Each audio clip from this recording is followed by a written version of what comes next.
Hi everyone, welcome to another live workshop, live cast session. Me and Rena, co-founders of the group, welcoming you. And today we have Lianne with us from South Africa, who will be talking about a very, very important topic, not just for coaches, for anyone who wants to succeed, all around confidence, visibility, which is obviously very important for us to, you know, when it comes to marketing and building our authority and credibility, things like that. And in particular, we're going to be talking about image as well. So welcome today. And without further ado, Lianne, would you like to introduce yourself properly and tell us a little bit about your background in coaching as an entrepreneur and why this topic is so important to you? And I know you mentor people, mentor and coach people around this topic. So why confidence, why visibility, and anything and everything that you'd like to share with our coaches that might be helpful. Thank you so much. Thank you very much for being or for allowing me to be online today with everybody. Yeah, all the way from South Africa. I am very fortunate that wherever I drive, I can see one of the 7 wonders of the world. Table Mountain is in my sight all the time. So amazing place to be. I have been born here and lived here all my life. So I'm not going to start, I'm too old to give you the entire spiel of my career, but I've been a female entrepreneur for 27 years. I started off in the jewelry business, eventually decided to do an image consultant course so that I could give my clients some better advice on what earrings to wear and what necklaces to wear. And in the process, I met my business partner that I had for 17 years. And image was never for us about the makeovers. It always went a bit deeper. And in the process of working with clients, we also developed a very exclusive program that was aimed at people in the corporate environment. So we helped large corporate companies in Africa. We traveled abroad as well to actually help them get their clients aligned with the branding of the company. So image aligned with the brand. We also facilitated over 45 different, what we would call soft skills training programs. And the soft skills programs is what eventually led me to coaching and mentoring. If you don't know what soft skills are, those are topics that are covered under soft skills would be effective communication, time management, interpersonal skills, emotional intelligence, all those kinds of things. And yeah, the partnership came to an end because my business partner had to immigrate and all kinds of things happened. It was time for a new season. I decided to do a Neurozone course to have a better understanding of the brain, which was actually inspired by my dad being diagnosed with Parkinson's dementia.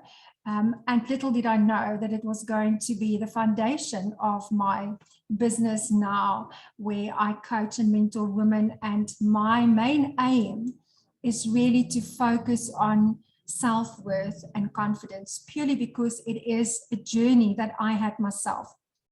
I've always been the tallest wherever I went. I often had comments like my mom would say, "Don't walk like a duck," and all kinds of things. And in the process, I know what imposter syndrome is. I know what it is to be self-conscious. And that is why the image topic is close to my heart. Obviously, I worked as an image consultant for over 20 years. So I have really experienced, I almost want to say, every single kind of person, kind of issue. And it was very sad for me to see how people battled to be visible. And I think that is why this topic is very close to my heart as well. So for the ladies that are online and in Zoom, you're almost welcome to also stop and wave if you have a question. And I'm sure our host will also keep an eye on the Facebook page. So ladies, the topic for today is finding the celebrity inside of you. And I am 100% convinced that some of you may have looked at this topic and said, no ways, I have no inclination to become a celebrity. I really do not want on the front covers of the tabloids. However, ladies, don't we all want to be successful? Don't we all want clients running to us with their credit cards and paying us and being successful and being popular in our industries? which means that we have to be like celebrities in certain areas. We need people, and I use the word people, we need people to know about us and to know of us, so that they flock to us. And if they're not our ideal clients, at least they can tell others about us. So it's important for us to be known. It's important for people to have experienced us so that they can know, who are you? Because that is how we are going to attract our tribe. And it's also important for people to get to know us so that they know whether they can trust us. And if you think about celebrities and, you know, when they are chosen for roles, they are chosen for their abilities, their credibility, and a lot of other things. And that is exactly what we need to be aware of, that if people are not going to see me, they are not going to get to know me. Now, when I talk visibility, a lot of my clients would say to me, but I am visible. I'm like, okay, tell me, how visible are you? What do you do? Now I've got a lot of blog posts that go out. I post in my Facebook group twice or 3 times a day, sorry. And then when I look at their profile, they hide behind an avatar. There's nowhere a photo to be found of them. So visibility is not only static photos. It's not only blog posts. Those are also important, but it's really showing up. And I think that with the online platform, people want to be able to get to know us in our physical form, like we are live today. So I am wondering if, I'm going to ask you a question. So those that can type for us on Zoom, any Facebook comments are welcome. What is it that is currently preventing you from showing up physically online, like on a video or on a Facebook Live? What would be the thing that is holding you back? And while you are typing, I'll give you a couple of excuses. I'm going to say excuses in inverted commas that I often get. People will say, oh, I don't look as pretty as my competition. And, oh, no, you know, I always have bad hair days. And, oh, I don't wear makeup, so I'm not going to look good. Or people will say, but yeah, I'm worried that I'm going to get criticism, or I'm worried about that people may not like what I have to say. Oh, and goodness, don't even talk about falling over my words and making mistakes. Can you resonate with that, ladies? I'm sure you can, and I'm sure you can even add some. So we've got a comment here that says insecurities, fear of not being liked. Absolutely. Confidence that our knowledge is not good enough. Absolutely. And perhaps reacting badly to criticism. Absolutely. Thank you for that comment. So the online experience can be very intimidating, and especially when you have a lot to say and you are going to be visible for quite some time, it almost feels as if people have too much time to check you out and find fault with you. Now, ladies, when any thoughts come up like, oh no, I'm not comfortable, and I'm scared, and I'm worried about this, and you know, those are actually what I call confidence triggers, which means that I'm going to simplify my explanation so that we can actually get to the self-image content that I've prepared. But confidence triggers means that something happened in my past that is stored in my brain with a negative meaning attached to it. So all information, all incidents, all comments, everything that has happened to me over the years gets stored in my brain. But we have 2 pieces of brain on the side of our temples here called the amygdala, and they do value tagging. In other words, they add a meaning to the information that is stored in our brains. Now, our brains are wired for reward and survival, which means it actually loves wonderful, great, amazing feedback. And when we have any feedback, any incidents that might open us up to any kind of criticism, the brain wants to protect me. And that's where the trigger comes up. It will go and it will say, oh, remember that comment that somebody made 10 years ago, or when you were at school, you were teased for X, Y, and Z. So rather don't show up. You don't want to go there again. And it's important to understand that this is a subconscious activity. It's not something that I'm maybe even aware of. And I'll quickly share a little story with you.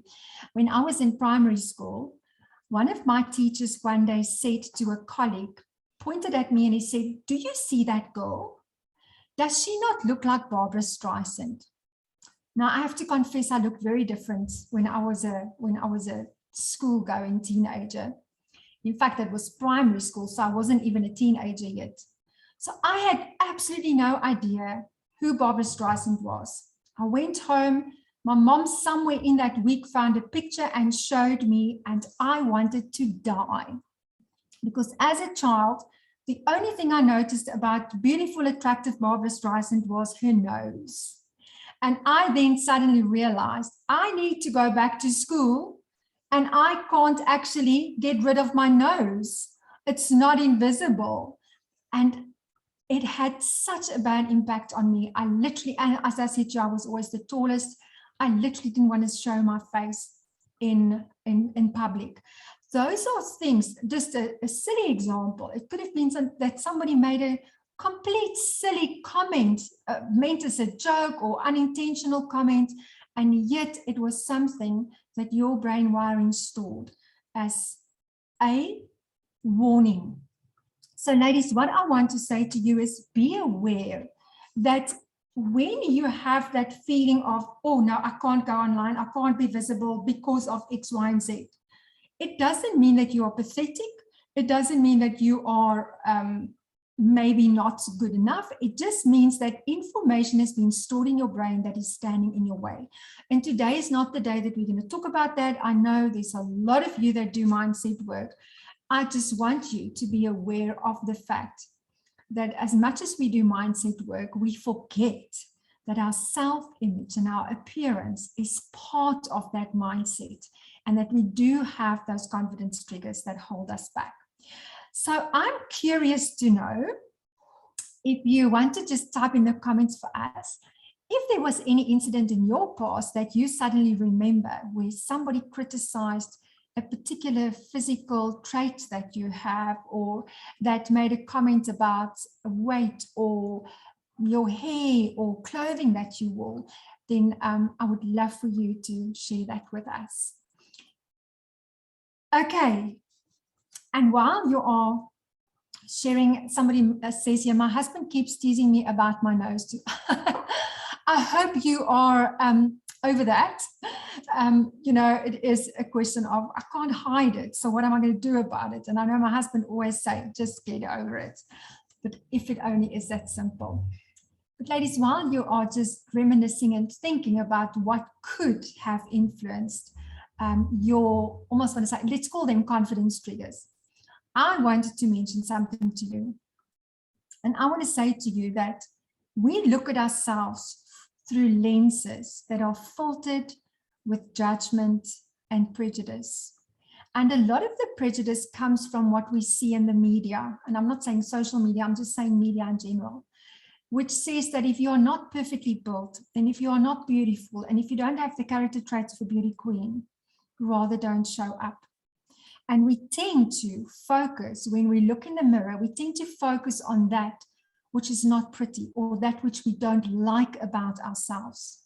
And yet, I want you to remember today that your appearance is what distinguishes yourself from other people. Not two people are created to be the same, and you're not supposed to look like anybody else. And your appearance is exactly what differentiates you from other people, including your personality and everything that goes with it. But what is also important to understand is that people will not choose you for your looks. I want you to think of your best friend that you have, or a client that you really like. Did you choose them because of their pretty hair or their beautiful nose or the fact that they are tall and slender? No, that's not how we make choices. Do you know what is the most important thing when we choose somebody? It's how they make us feel.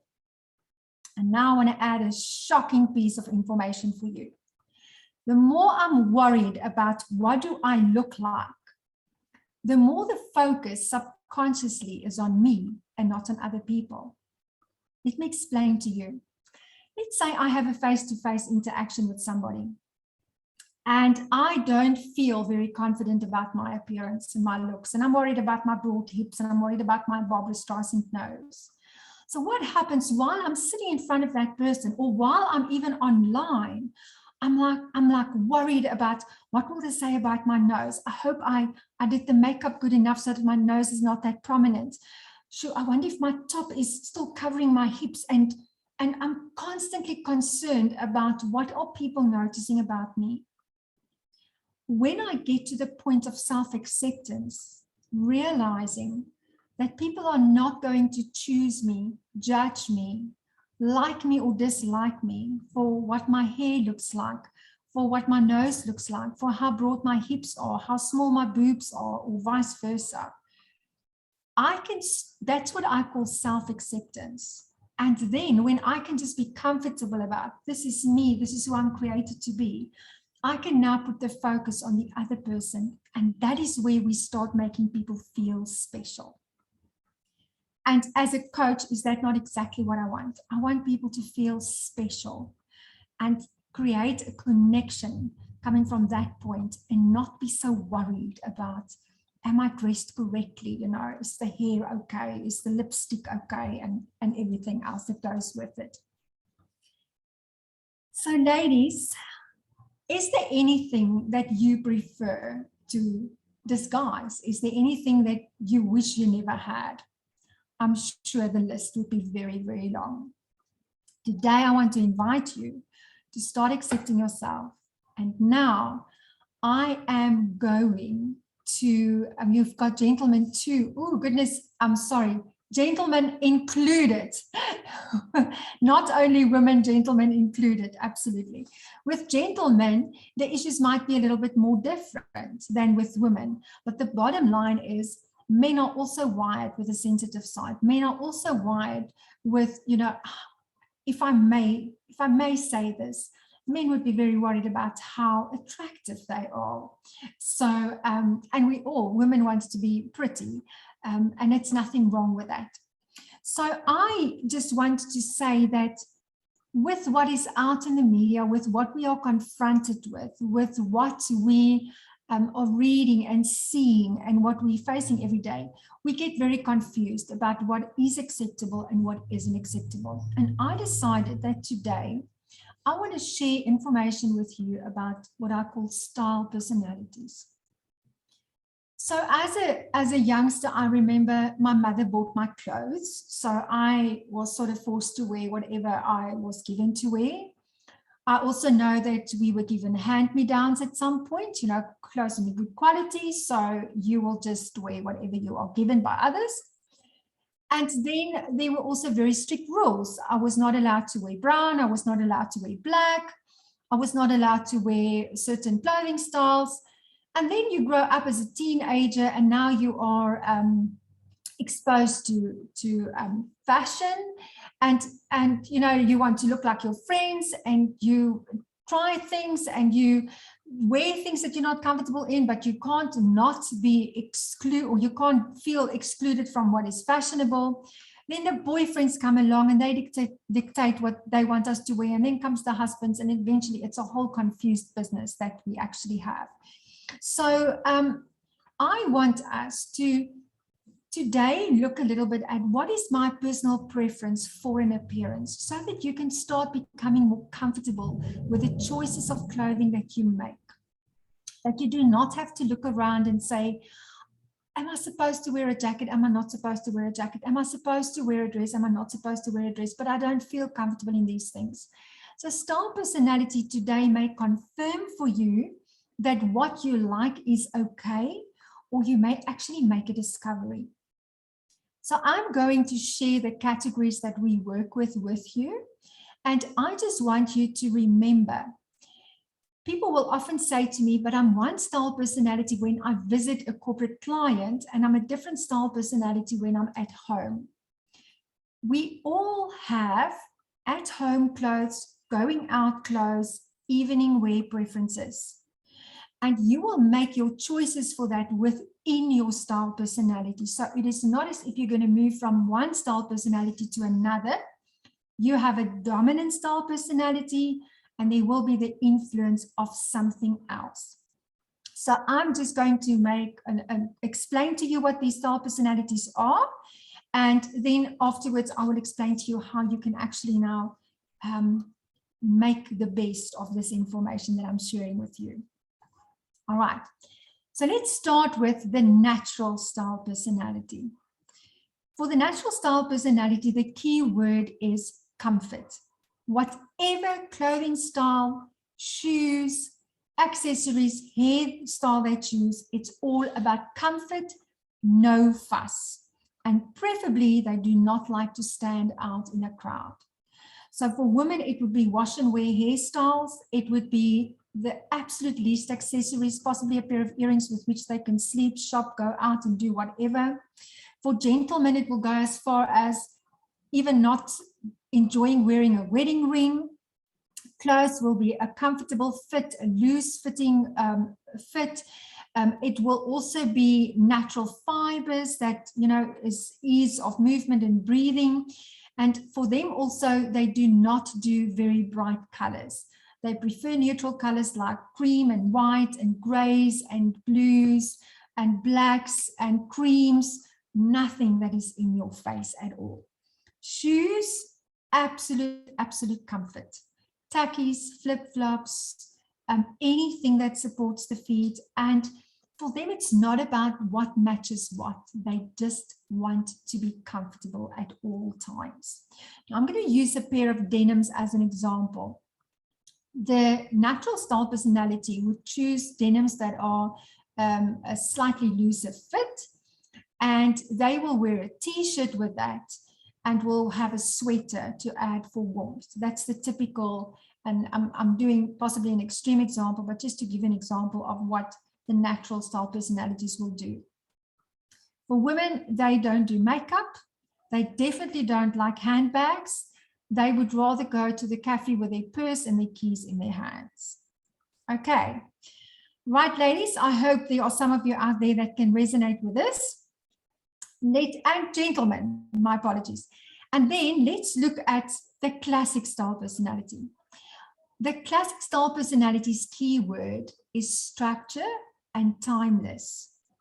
So they will sacrifice comfort opposed to having baggy clothes. They will rather choose something that's slightly more structured, that fits well.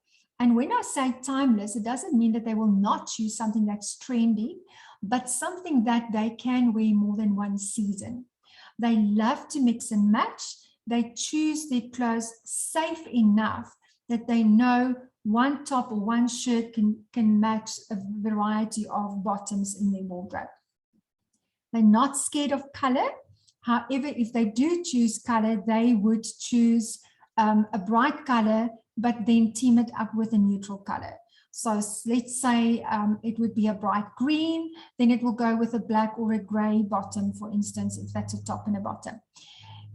For ladies, they do not mind a heel, but it will be a sensible heel, and their shoes would also be in neutral colors to make it serviceable, and the same with their handbags. Limited number of handbags that can be used with any outfit that they have in their wardrobe. Always for men and women, neatly styled hair. And with a gentleman, in this instance, they would prefer shirts with a collar if they are a classic style personality, opposed to t-shirts without a collar. All right. I also just want to add, when I say hairstyles, always neat and tidy, these are the people that definitely do not miss out on a hairdressing appointment. It's like they've got their regular intervals with which they would go for their hair. For ladies, it would also be groomed makeup, not too much, but rather a little bit of makeup than no makeup.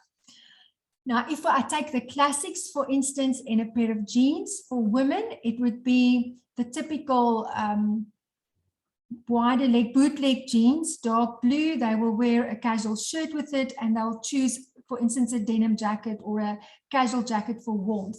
The men will possibly choose something like a polo shirt or a golf shirt or a casual shirt, but always something with a collar. And they would also have a casual jacket opposed to just having a jersey to wear.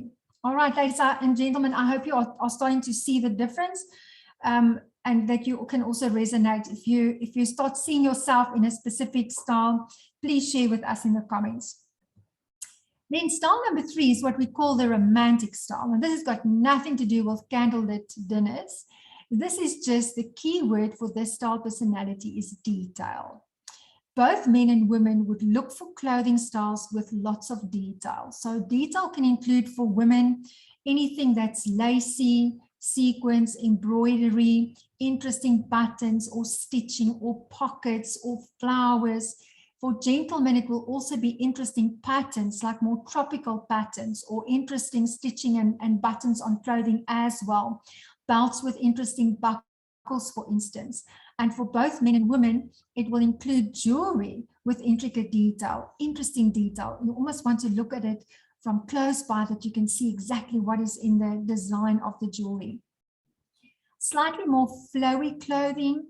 This is where gentlemen would wear cotton trousers, a slightly looser fit shirt, and women would also enjoy soft fabrics in dresses and trousers and tops, more chiffon, anything that's flowy and soft. For women, it would also mean, and both for women and men, hairstyles that are slightly longer, perhaps, and women would love to add some accessories into the hair, whether that be a bow or a pretty clip or whatever. Shoes would also have interesting detail. For men, it could once again be stitching on shoes, interesting lace-up shoes, and for women, anything that is, and I like the word dainty, anything that is, any accessories in shoes that are very dainty. So if I have to give a pair of jeans to the romantic style personality, it would mean, again, something that is not too skinny, too tight. For women, it could have some embroidery on it. For men, it would be rather straight cut and then with an interesting top. So women would easily add a frilly top to the denims, and the men would easily add a shirt in a more flowy cut, but an interesting pattern, florally pattern. I always say that the romantic man can look very masculine in a floral print shirt because it is so suitable for the style personality. All right, we've got 2 left. Then we have the dramatic style personalities. Now, for them, the key word is different, different, different. They hate to look like other people. They will make extra effort to make 100% sure they look completely different. They are the ones that if long dresses are the in thing for cocktail parties, they will choose a short dress. They love bold colors. They love high fashion. They love variety. These people will often have the entire wardrobe on their beds before they can make up their minds about what is it that we're going to wear today. Because it depends on the mood, it depends on the occasion. There's a lot of planning that go into it. And I cannot be seen in the same outfit twice. Okay, so they like bold things, bold jewelry, bold hairstyles. They get very bored with things. So every time they have a haircut, the hair will look a bit different and it will be very fashionable. If pointy shoes are in fashion, they would wear the extreme pointy shoes and not scared of color. They would easily do pink and purple together or mustard yellow and plum together. They really like to explore with color and style. So if I take the denim example for women in this instance, if skinny torn jeans are in fashion and there are mustard yellow ones available, they will definitely have them. They will probably team it up with a bright floral top with all the colors under the sun, with big bold sleeves, absolute stiletto shoes with whatever is in fashion. It will be very high fashion shoes, and they will easily rock up as an informal occasion, and people look at them and say, where are you going? Because they will appear overdressed, but it's not their intention to actually grab your attention. It is just that they like to be bold and in your face. For gentlemen, it would also be whatever is the latest fashion in denims, whether that is a colored denim, whether it's a skinny denim, whether it's a torn denim, with the latest shirt, latest fashion shirt. And they are also loving their bold jewelry. So different rings and bracelets and bold watches. They will have a man bag that they'll carry with them. So very bold and very much in your face. Then the last one is the creative style personality. Now, in this style personality, there are no dress rules. These are mostly a style that people who are in the more arts and creative environment will adopt, or they will just naturally incline to dress like this. So for them, it would all be about, you know, what can I make of something? I've seen ladies who use blankets to create jackets from. They will easily use old clothing from granny's wardrobe and team it up with the latest fashion. They'll wear print and print together. They will wear 3 different prints together. They'll wear shoes in 2 different colors, a green shoe and a black shoe together.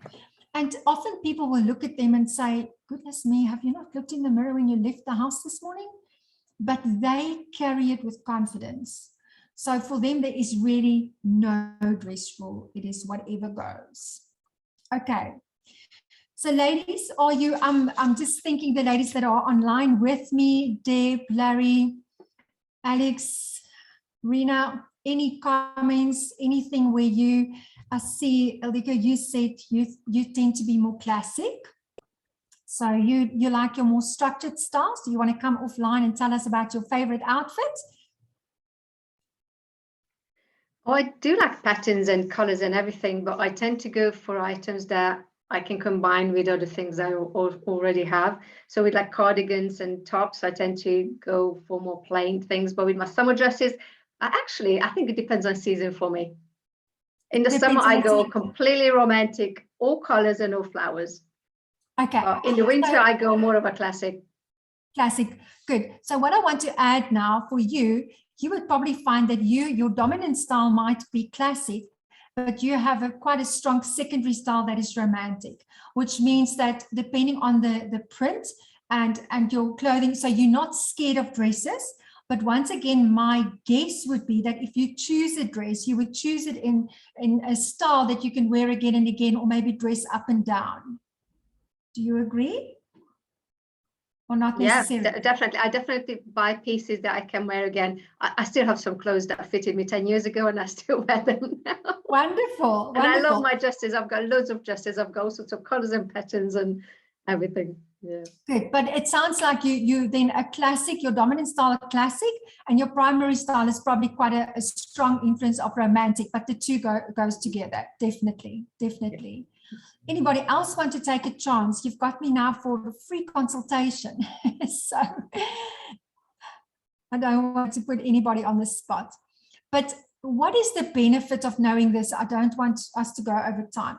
Is that if I know what my style personality is, firstly, I can stop comparing myself with others.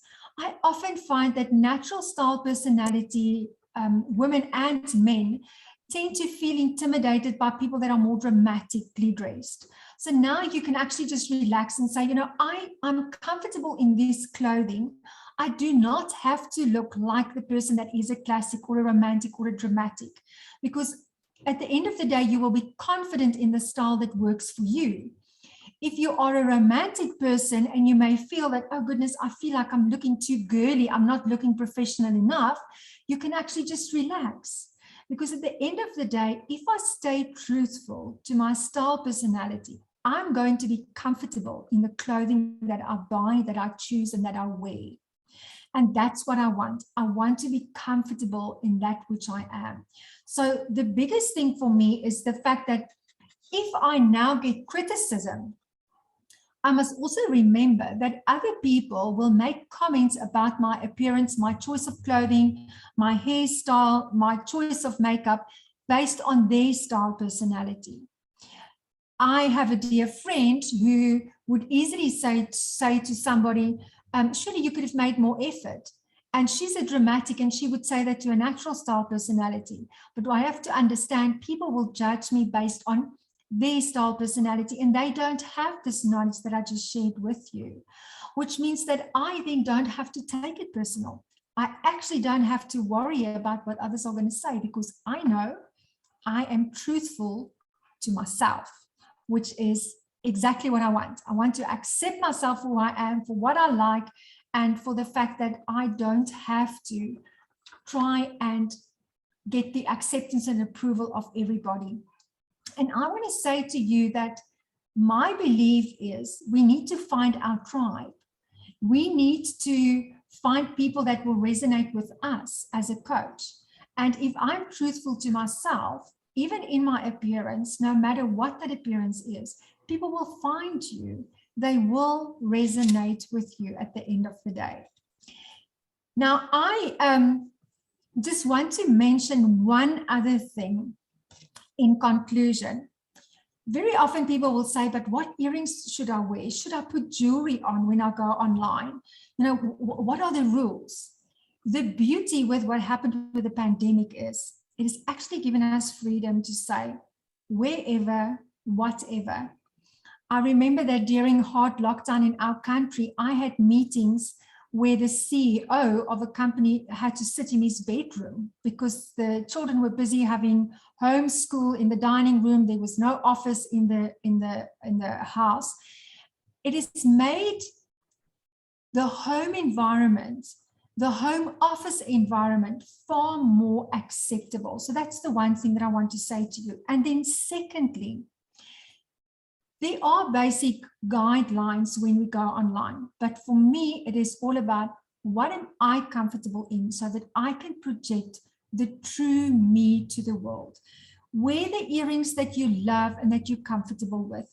Wear the clothing that you love and that you are comfortable with. The fact that you are comfortable will make you confident, and don't worry about the rest.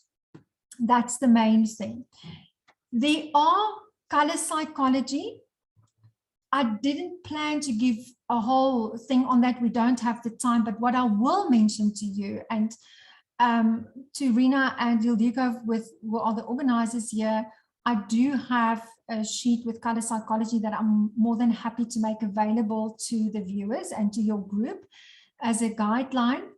But there is some method in the madness when you have a specific topic.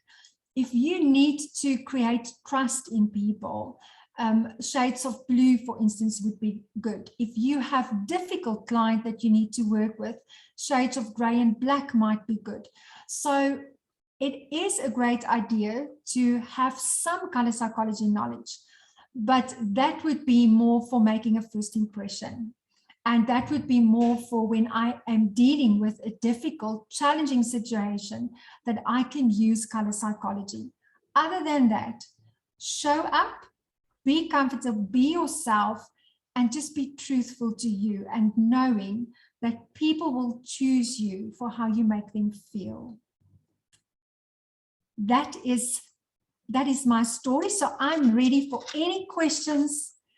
Anything else that anybody wants to know?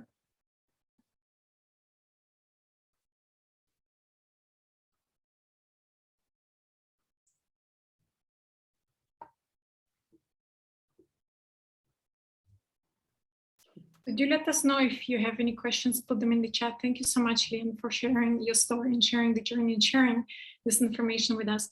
I definitely agree with you, like from personal experience, it does get easier. Because when I check in with clients, people that sign up with me, and I ask them what made them choose to work with me, they often say it's the energy, really feeling like they can spend 3 months, 6 months, a year with you and being around you and how you make them feel.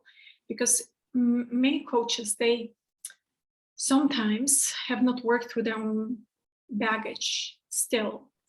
And if you show up like that for the discovery call, like needs still help, then chances are it will repel clients rather than attract them. They really must be uplifted by you just by being in your environment. They must feel like better after a 1 hour conversation with you than worse. And the second thing is definitely visibility. they often say, I've been seeing you all the time. And those of you who have been around Ildiko and I for a while, you should probably remember that last year we ran some brainstorming sessions with potential clients just to see what would make them choose to work with a coach. And they often said, like, they like hearing the voice of the coach. Like, just seeing pictures is not enough. Reading referrals is not enough. Reading blogs is not enough. They often like listening to the podcast where where a coach, for instance, shares, and they want to see how they like the voice, how they like the ideas that the person is sharing. But then the bonus point is really seeing, not just hearing, but actually hearing and seeing the coach all the time. It helps them make up their mind.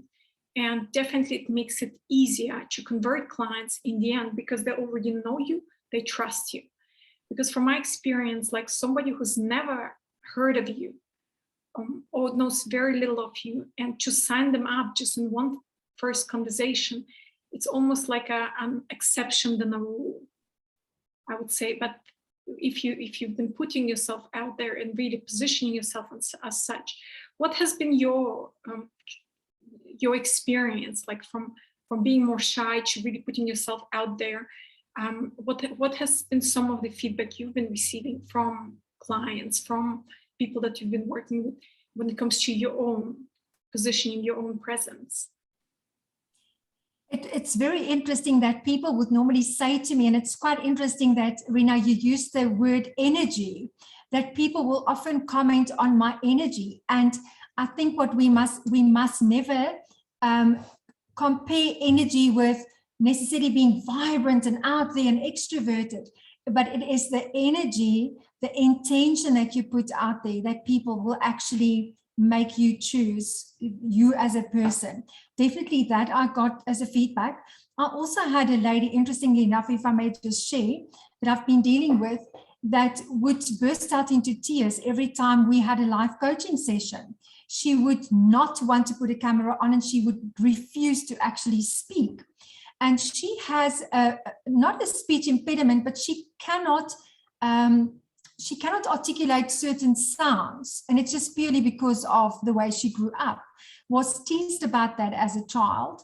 And it was so amazing that the moment she started to understand that it's not the fact that it's how you're speaking, but it's her care and her passion for her industry that is actually drawing people, that she just completely could put all that image stuff aside. I mean, she also had image issues, but everything about the visibility she could put aside and say, but this is my passion. And with my passion, I want to touch people's lives. And that energy, I think, is so important. And that should never stand in our way, or our image should never stand in our way of getting visible and sharing your passion, your calling, and your purpose. That is the main energy that I believe in. And Rina, I'm so glad that you mentioned the word energy, because I think it's so important to remember that. For sure, because we are more sensitive to energies than we give credit to ourselves. Subconsciously, we read other people's energies. We know whether it's a good choice for us to actually work with that person or not. And if a person really doesn't make me feel well, and it doesn't show up for the call as if it was the real deal. I think those of you who have known me for over a year now, this is something that I always battle with people about, is dress to impress, because I lived in Asia for a long time. So I know that the way you look, it matters, because maybe in Europe and other parts, maybe it's not that important. But in Asia, when I was working, people were literally commenting on my appearance every single day. It was like a weather report. Today you look nice. Today you look sleepy. Today your eyes are this. Today, and I found it like culturally very strange in the beginning, but I got used to it. I mean, I lived in Singapore for almost 7 years, and in Europe, it's kind of like you don't do that. Unless the person looks really nice, you say this. But if the person doesn't look nice, usually you would not say this. But in Asia, I got a weather report on how I look every single day, which is okay. But basically, that's how I learned that impressions really, really, really matter. And I do see people showing up for conversations with me and they really don't put any effort into their appearance at all. And they think because, well, you're not my potential client, so I'll dress up eventually for someone who is the real deal. And I say, well, if you don't dress up for me, then chances are it's too late to dress up for anybody else, because I could have maybe recommended somebody to you, but I won't, because you didn't show up for my call dressed up properly. So to me, it really matters. The looks matter. And we interview people all the time for this podcast and such, and it's the same. If people don't show up for the podcast, to me, it's already like, I don't even care knowing what's your story, because we got burned on that, where we thought, okay, it's okay if you don't show up properly for the interview, which is 15 minutes, you will show up properly for the podcast. And they didn't show up properly for the podcast either, which meant for us, it's a you burn yourself in the first 3 seconds. So if you don't show up, then we're not going to invite you, just like that. And I don't care what the topic is, because the person has to be presentable. And Rina, can I add something, if I may? I just want to add to say that what you are mentioning about making effort with yourself, for me, also touch on grooming. The grooming is what makes us look polished. So I may come in just a shirt, and I don't want to use the word casual, but let's say in my cupboard as a natural, I have a shirt that is my favorite and that I feel good in. But is it ironed? Is it clean? Is it, are all the buttons there? Have I combed my hair? Have I made effort with, my nails? And grooming for me is so part of what you mentioned about the showing up, making effort with yourself. So I think sometimes people have this idea that, I have to have an expensive outfit, or I have to have a particular style outfit. But it is making the effort knowing that I'm going to be visible. And that actually shows respect to the people that I'm showing up for. It also shows, like you mentioned now, even as a potential client, even as a potential team lead to something, means that if I make effort with myself, I come groomed, it shows respect. It shows respect that I have for myself, but it also shows respect for the people that I'm with. And when I was active in the image industry, I often said, make it a pleasure for people to be around you. Don't be an embarrassment for those that you are interacting with. And I think that is something that we could remember. It's not about how expensive, what my clothing look like, but it is how much effort have I put into myself to show myself that I'm worthy, but to show other people as well that I respect them.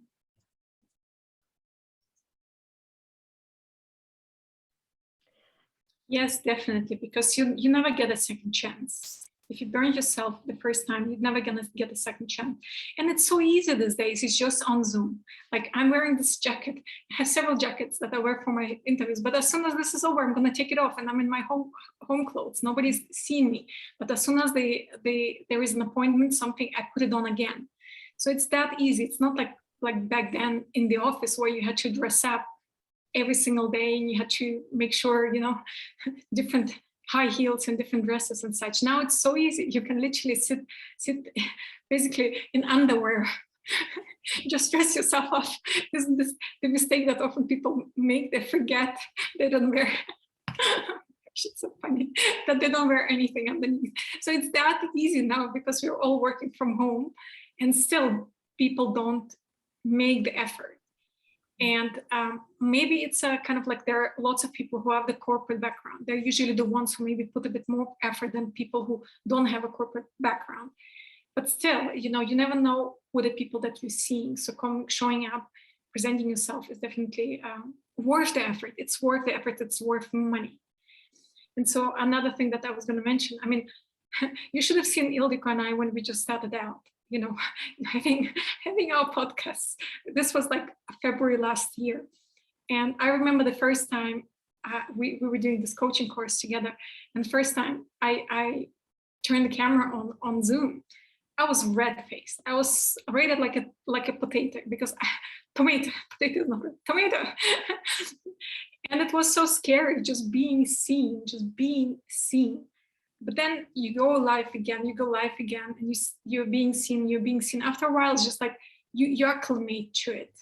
The same like when the first time I thought of going live and doing a workshop, I had a panic attack, full-blown panic attack for a whole day.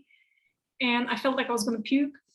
But then 2 months later, we started running our workshops. But there are certain things that happened in those 2 months. I know many people that feel like, I don't want to do this. It's too scary. It's not my style. It's not my thing. I don't want to do this. Is there any other way? Well, first off, it has much to do with converting strangers into clients. Or into your friends. It's every single client you get these days online. They're all strangers. And so, but strangers are very cautious who they let into their lives. So of course, in that case, the more you can show them that you're a normal human being, you're not going to do anything to them, you're likable and you're authentic and such, the more likely they are to open themselves up to you. So it's paying itself off on so many levels. And if you're still fearing like putting yourself out there, you don't have to run workshops right away, run podcasts right away. There are so many options, or going live by yourself. I still don't do lives by myself. Yes, I do, but I don't like them. And I usually invite guests, somebody to join me because I don't like being alone. But there are so many ways to go live and present yourself there, get some friends, talk to them in the beginning and such, and see which way of presenting yourself and putting yourself out there works best for you. Maybe it's talking to the phone, maybe it's talking to a group of people, maybe invite your best friend to sit with you in the same boat. There are so many opportunities, and because it's worth it. And that's what's going to make the coaching business easier. Not easy, but easier, I would say. Okay, are there any questions? What is the energy I'm projecting? Larry, what do you mean by that? Energy you're projecting? Do you want to elaborate it? Elaborate on it? Let us know what you mean by that. This is really about what was talked about before in terms of the energy that you're projecting on the call, your enthusiasm, your passion, your presence. That's what clients or prospective clients will resonate with, even if they don't know you. And I think it's really about honing in on that, even if you're unknown, and projecting that really, I'm there to serve and I'm being present for that particular person and I'm there to support them. Yeah, I always say coaching is an energy game, and I totally see it like that. Money is energy, coaching is energy, attracting clients is energy, keeping clients is energy. And yeah, so working on your own energy, and your own inner healing, that really helps. Because if we're still burdened by so much negative energy and we're still struggling ourselves, this is gonna show up because people are sensitive enough these days to really feel it.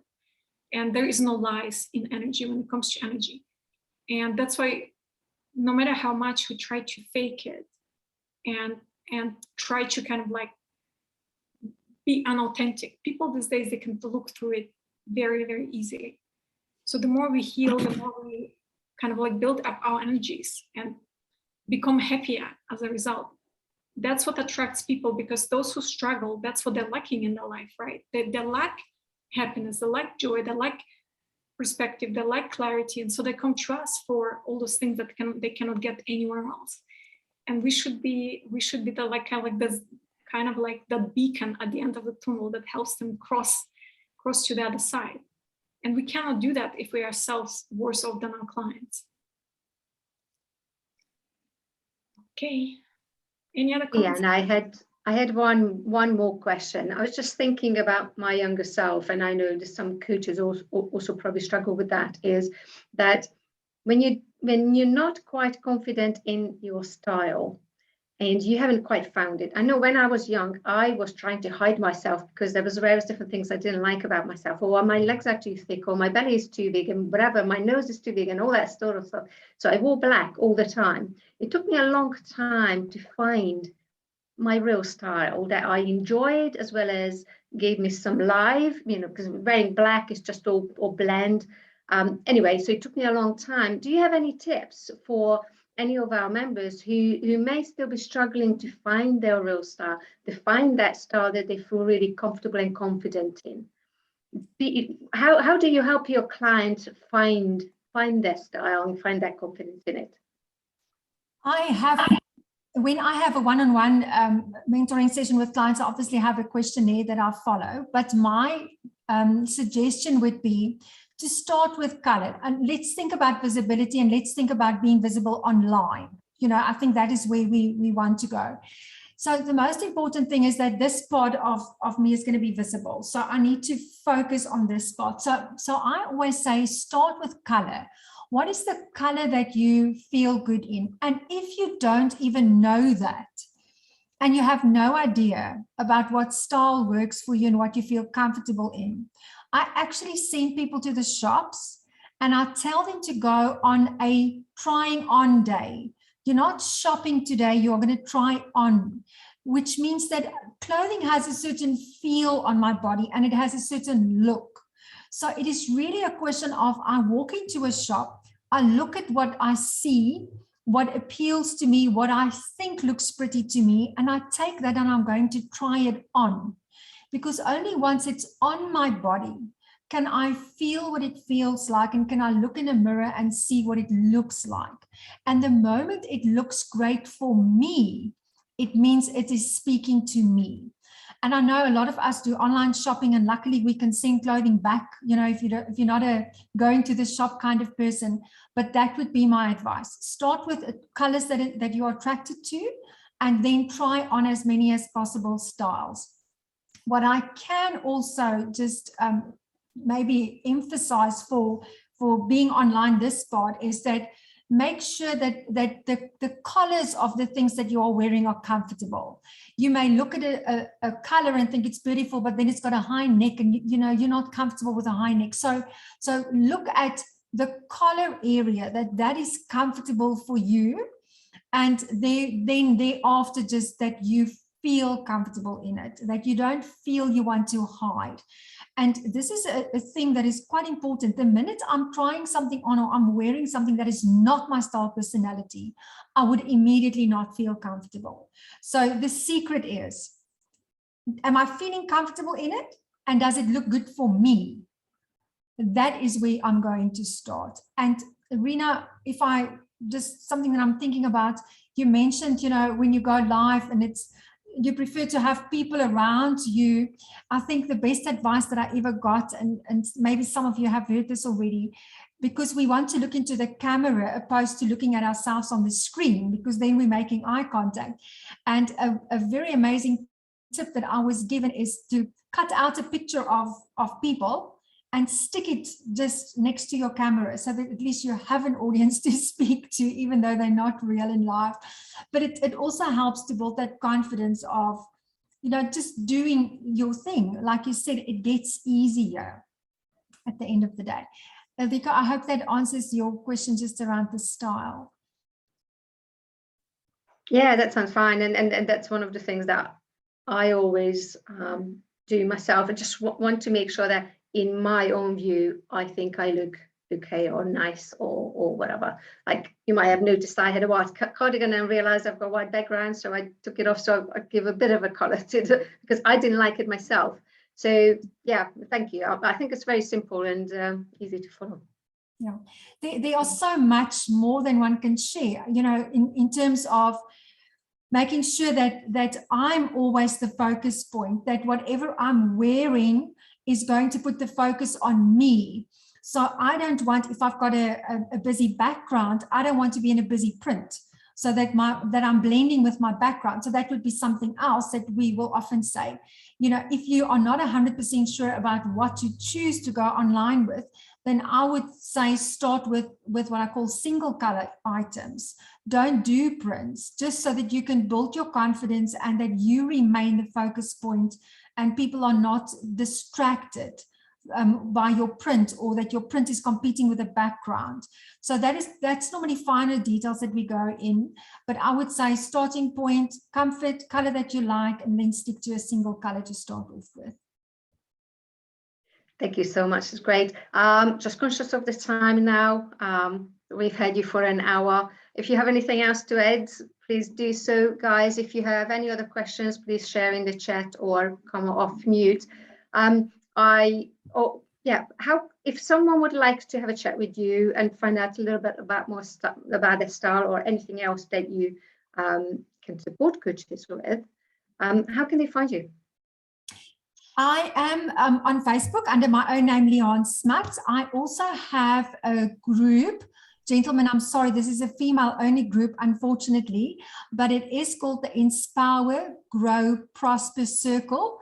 I do a lot of self-worth and confidence work inside of that group for those that are interested. And then I am also available on email, and my email address, shall I type that in the comment section, or will somebody type it? Ildiko, will you type it? Okay, so my email address is hello@teatimelearning.co.za. hello@teatimelearning.co.za, or the Facebook under my own personal name. You are most welcome to send me a direct message if you have any questions hereafter. And the Facebook group is Inspire, Grow, Prosper. Okay, just go back to the email. Is it hello@teatimelearning.co.za? co.za. That's right, yes. Is that right? Cool. Thank you. And I'll copy the other links in also. Right, I can't see any other questions in the chat, so we'd love to say thank you. Thanks for being with us today. Guys, it was good to see you. If you'd like, stay on with us on Zoom and we can continue the chat. Otherwise, hopefully see you at our next sessions. Bye.